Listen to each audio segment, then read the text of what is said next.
वकील की तलाश करो, उनको मोटी फीस दो, अपनी चीजों को समझाओ, उसके बाद वो आपकी बातों को कोर्ट में प्रेजेंट करेंगे। ऐसा करना क्या जरूरी है? नहीं, नहीं, नहीं। मैं आपको बता दूं दोस्तों कि आप अपनी वकालत खुद करो। आपको कानून ने उतना ही अधिकार दिया हुआ है कि आप अपनी पैरवी अपने केस में खुद से कर सकते हो, या फिर आप किसी दूसरे पर्सन को कैसे पावर ऑफ अटॉर्नी या अधिकार पत्र देकर अपने केस की पैरवी कर सकते हो, आज इस वीडियो में मैं आपको बताने वाला हूं। जज साहब, मैं अपने केस की पैरवी खुद करना चाहता हूं। मैं वकील नहीं रखना चाहता। मैं केस की प्रक्रिया को स्वयं चलाना चाहता हूं। इसे कहते हैं contest the case in person. वो व्यक्ति इन पर्सन खड़ा है कोर्ट में। इन पर्सन का मतलब है उसके साथ कोई वकील नहीं है। वो खुद अपने केस की पैरवी करेगा, वो खुद केस की प्रक्रिया को आगे चलाएगा। क्या ये फंडामेंटल राइट है कि एक इंसान अपने केस को खुद लड़ना चाहता है? क्या वो कह सकता है कि ये मेरा मौलिक अधिकार है कि मैं अपने केस को खुद से लड़ना चाहता हूं? ये उसका फंडामेंटल राइट नहीं है, ये स्टैट्यूटरी राइट है। एक एक्ट के तहत ये प्रावधान किए गए हैं। बड़ा इंटरेस्टिंग इशू है। आप पूछोगे कि वो एक्ट कौन सा है जिसके तहत मैं अपना केस खुद लड़ सकता हूं? दोस्तों, ये वही एक्ट है जिसके तहत एडवोकेट को केस लड़ने का अधिकार मिला हुआ है। एडवोकेट्स एक्ट 1961 यही एक्ट है जिसके सेक्शन 32 में यह प्रावधान है कि कोर्ट की आज्ञा, उसकी परमिशन से एक इंसान को रिप्रेजेंट करने का अधिकार मिल सकता है। सेक्शन 32 ऑफ एडवोकेट्स एक्ट 1961, जिसके तहत किसी मुकदमे की पैरवी वो वादी, वो पेटिशनर, वो आरोपी, वो कंप्लेनेंट खुद खड़ा होकर अपने केस की पैरवी कर सकता है, या कोर्ट में खड़ा होकर अदालत से ये आज्ञा, ये परमिशन लेगा कि मैं अथॉरिटी देना चाहता हूं, मैं इस केस को एक ऐसे व्यक्ति के थ्रू रिप्रेजेंट करना चाहता हूं, या इस व्यक्ति के थ्रू इस केस की पैरवी कराना चाहता हूं जो वकील नहीं है। अदालत देखेगी कि क्या उसकी कही बातें या उसने जिस व्यक्ति को यह अधिकार देने की इच्छा जाहिर की है, क्या वो कॉम्पिटेंट है। उसका बैकग्राउंड देखा जाएगा, उसके रीजन भी देखे जाएंगे कि वो क्यों अधिकार देना चाहता है। इन चीजों को देखने के बाद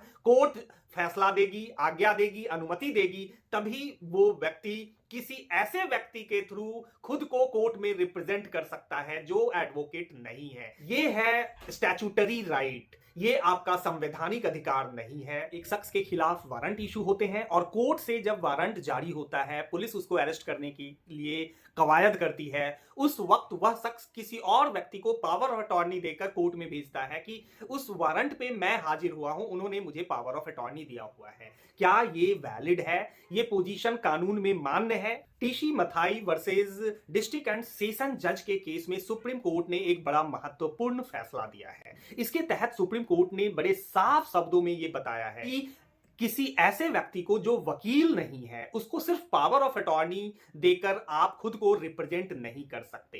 इसके लिए कोर्ट की परमिशन चाहिए, जो सेक्शन 32 ऑफ एडवोकेट्स एक्ट 1961 कहता है। किसी वारंट पे आरोपी किसी को पावर ऑफ अटॉर्नी होल्डर बनाकर या उसे पावर ऑफ अटॉर्नी देकर कोर्ट में नहीं भेज सकता, उसकी वैधता नहीं है और ये प्रक्रिया कानून की मान्यता के हिसाब से सही नहीं है। TC Mathai and another versus district and session जज के केस में वो शख्स सेशन जज के पास अपीयर होता है और कहता है कि मैं रिस्पोंडेंट के तौर पे क्रिमिनल रिवीजन में एक कपल को रिप्रेजेंट करना चाहता हूं, उन्होंने मुझे पावर ऑफ अटॉर्नी दिया हुआ है। सेशन जज ने मना कर दिया। वो पहुंचा high court writ petition file करते हुए, रिट पिटीशन डिसमिस कर दी गई। वो पहुंचा रिट अपील में, डबल बेंच ने इसकी सुनवाई की और उन्होंने भी उसे डिसमिस कर दी।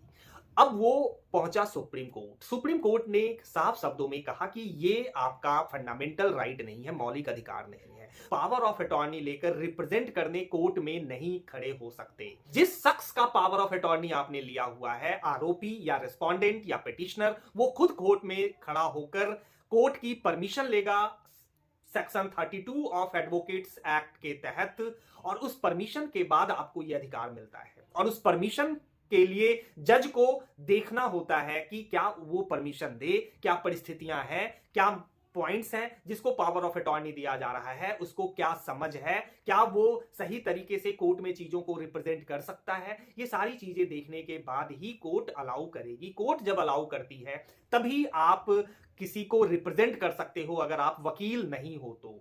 ये है कानूनी प्रावधान। सुप्रीम कोर्ट ने कहा कि रिस्पोंडेंट कपल ने कभी ऐसी कोई एप्लीकेशन नहीं लगाई जिसमें उन्होंने कोर्ट से परमिशन लेनी चाहिए हो कि वो अपने केस को किसी दूसरे व्यक्ति के द्वारा रिप्रेजेंट कराना चाहते हैं जो वकील नहीं है। पावर ऑफ अटॉर्नी लेकर खड़े व्यक्ति को साफ मना कर दिया कि आपका अधिकार नहीं है। Section 2 of power of attorney act के तहत अगर कोई अथॉरिटी लेकर कोर्ट में खड़ा होता है तो ये सेक्शन इतना पावरफुल नहीं है कि 32 ऑफ एडवोकेट्स एक्ट को नीचे कर दे, उसको पीछे कर दे।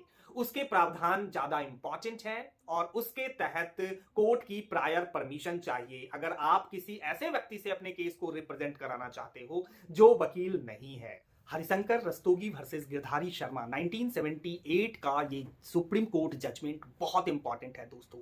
बाद के और हाल के सभी मामले में सुप्रीम कोर्ट ने इस जजमेंट को रीइटरेट किया है, फिर से उनकी चर्चा की है। नॉन एडवोकेट भी किसी पार्टी को रिप्रेजेंट कर सकता है, लेकिन उसको कोर्ट से परमिशन लेने की जरूरत है।